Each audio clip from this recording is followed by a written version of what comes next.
Okay, I'm back. 31. Ravi. As my mother and I walk towards the front door under our big umbrella, I notice Bigfoot crossing the street with a tall woman in a yellow coat. The wind blows her coat open, and I recognize the apron she's wearing. She's one of the workers in the lunchroom, a person they call the lunch monitor. Could this be Bigfoot's mother? Suddenly, I remember the cartoon Parima had found in my backpack. I'm Stupid's mommy. The person who drew the cartoon was insulting Bigfoot's mother, just as he insulted mine. Sorry, somebody's texting me. It's probably one of y'all's teachers. All right, let's see. I'm Stupid's mommy. The person who drew the cartoon was insulting the Bigfoot's mother, just as he insulted mine. Are you listening? Asks Amma, pulling at the chin of my monkey cap to straighten it. I made curd rice for your lunch today. I know, Amma, you told me. Wait, let me finish. I made curd rice, but I checked the school menu, and the option today is pizza. It's vegetarian. So she unties a knot at the end of her palu, and inside are 2 paper notes of money and 2 25-cent coins. I thought you might want to eat the school lunch today like the others do. I want to, 1, throw my arms around Amma and give her a big kiss. 2, tell her she's the best mother in the world. 3, show her the page in Bud Not Buddy where Bud says he carries his mama around inside him all the time. But here's what I do instead. I thank Amma for the lunch money. I look around to make sure no one is watching, and I give her a quick hug. Amma, Parima, and Paripa are waving to me as they drive away. I watch until the maroon Odyssey disappears over the hill and I can't see them anymore. Yesterday I was feeling like a complete failure, but today as I walk into Albert Einstein Elementary School, I feel like the luckiest boy in the world.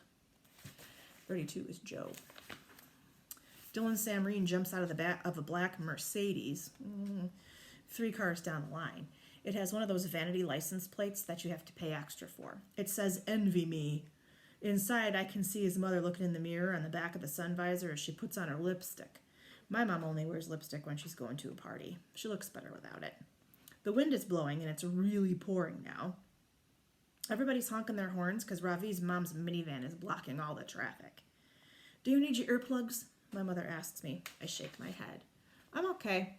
Pop the trunk, Mom, Dylan shouts, banging his fist on the roof of the black Mercedes. Mom, are you deaf? I said pop the trunk.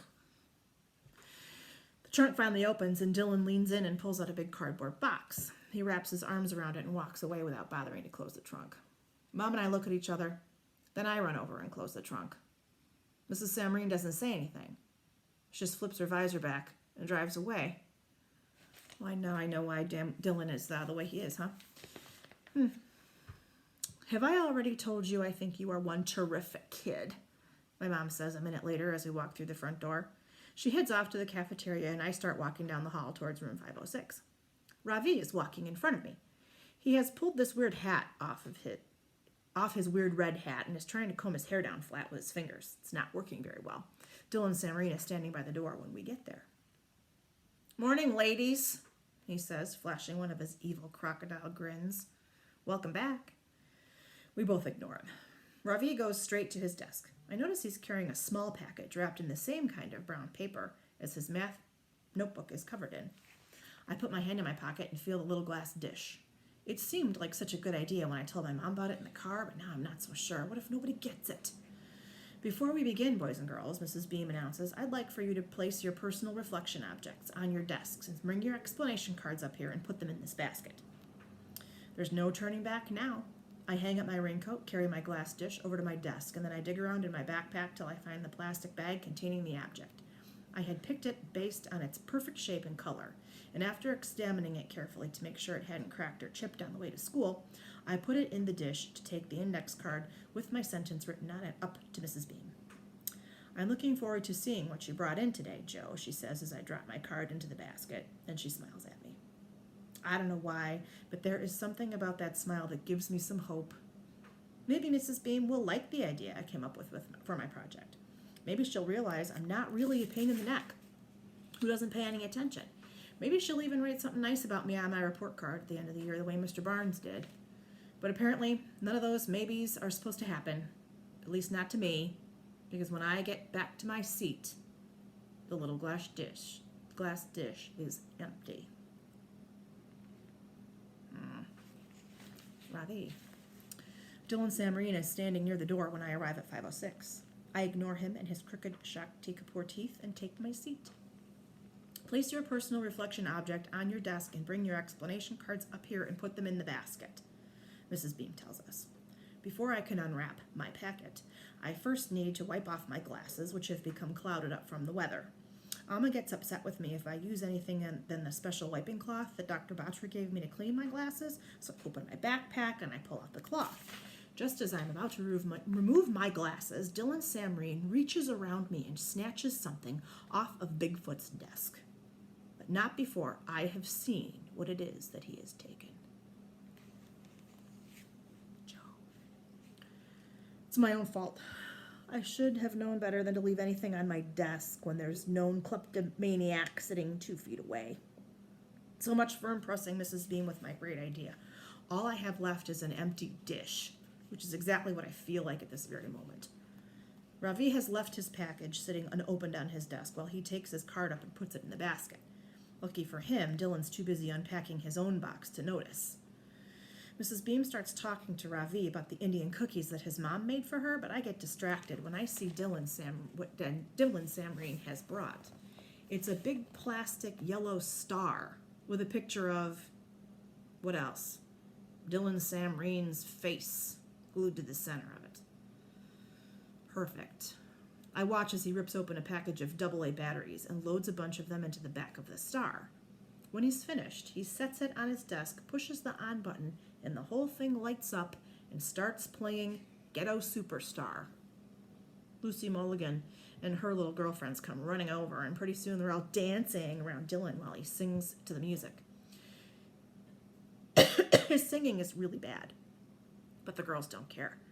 I notice that his boxers are decorated with yellow stars, and the top 3 buttons of his shirt are undone. Gross. I'm not sure, but I think he might have glitter on his chest. Take your seats, please, boys and girls, and we'll get started, Mrs. Beam tells us. Oh, I am in big, big trouble. Chapter 35 is Ravi. Can't wait to see what these kids have brought. Ravi, Mrs. Beam says as I drop my card into the basket. Oh, my heart is pounding. Have I done something wrong? Amma has offered to write my explanation on the card in her neat handwriting, but I insist on doing it all by myself. Can Mrs. Beam not read what I've written? After talking with Paripa last night, I have been so sure that this assignment would be a proud moment, not just for me, but for my whole family. Sorry. Now all my other failures come flooding back like a giant wave. My accent, my math, my English, my manners. It's nice to see you, says Mrs. Beam. We missed you yesterday. You did? I ask. Don't sound so surprised, she laughs. I wanted to tell you how much I enjoyed the cookies your mother made. There's a spice in them that I'm not familiar with. Do you know what it is? I'm sorry, I say, bending my head down. It's cumin. Oh, don't apologize, she said. The cookies were delicious. It was all I could do to keep myself from eating the entire box. I was wondering, do you think your mother will be willing to share the recipe for, what are they called again? Non-cates, I say. Non-cates, she says slowly. Her pronunciation is perfect. I think about what Miss Frost had told me about stepping on toes and about assumptions that are often wrong. Mrs. Beam, I say softly, my voice quivering just a little. My name is not Ravi. It's pronounced Ravi. She looks at me and smiles. I've never noticed before, but her eyes are the color of pistachios. I'm glad you told me, Ravi. Was that better? She asks. I nod my head and smile back at her. It means the sun, I say. As I walk back to my seat, my heart feels lighter. It seems things are finally looking up for me in America. But my gratitude is interrupted when I see Bigfoot sitting on his desk, staring into the empty bowl in front of him. He looks so sad, and I feel selfish enough that I've forgotten about the insulting cartoon, or what I saw Dylan Sammarine take from the little glass on Bigfoot's desk. This is my chance to redeem myself for the unkind way I treated Ramaswamy at Vidya Mandir, and for all of those toes I have stepped on at Albert Einstein Elementary School as well. My chance to set things right. I reach into my desk and feel around with my fingers until I find what I'm looking for, and then I put it in my pencil box for safekeeping until the moment is right. Joe, back to Joe. We're going to play a little guessing game, Mrs. Beam explains. The goal is to match up the objects sitting on the desks with the sentences in this basket. Great. I've only been at school for 15 minutes and my day is already in the toilet. I look at the empty dish. No one's going to be able to match it with the sentence I wrote, not in a million years. Ravi is busy unwrapping his package. I am curious to see what's inside, so I lean to my left so I can watch him. The brown paper is held on with about 1 million pieces of Scotch tape. When he finally gets it off, there's another layer of newspaper underneath, and under that, a layer of tin foil and a lot more Scotch tape. Before we start, Mrs. Beam tells us, I'd like you to all quietly make your way around the room, familiarizing yourself with the objects on each of the desks. I'll give you a few moments to do that, and then we'll begin our game.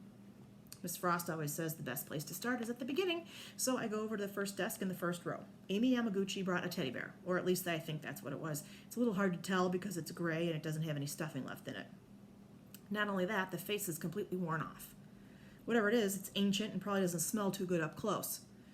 Some of the other girls brought in stuffed animals too, or girly junk like charm bracelets and flavored chapstick.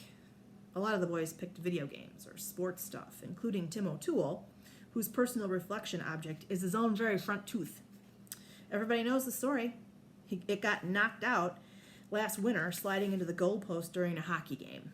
Even though there was blood gushing out of his mouth, he still managed to score the winning goal, which is how his picture ended up on the front page of the Hamilton Herald with a caption under it that said, "Plucky local kid just won't quit." I'm about to start walking down the next row of desks when I hear Lucy Mulligan scream. Mrs. Beam goes running over to see what's wrong, and pretty soon there's a big crowd of kids standing around Ravi's desk. This is one of those times when being taller than everyone else actually comes in handy, because I can see right over their heads. Ravi has finally finished unwrapping his package. Sitting on the desk is a jar filled with cruddy-looking water. And swimming around in that cruddy-looking water are 3 long, slimy, black... That's the end of the chapter. You can come back later and check it out more.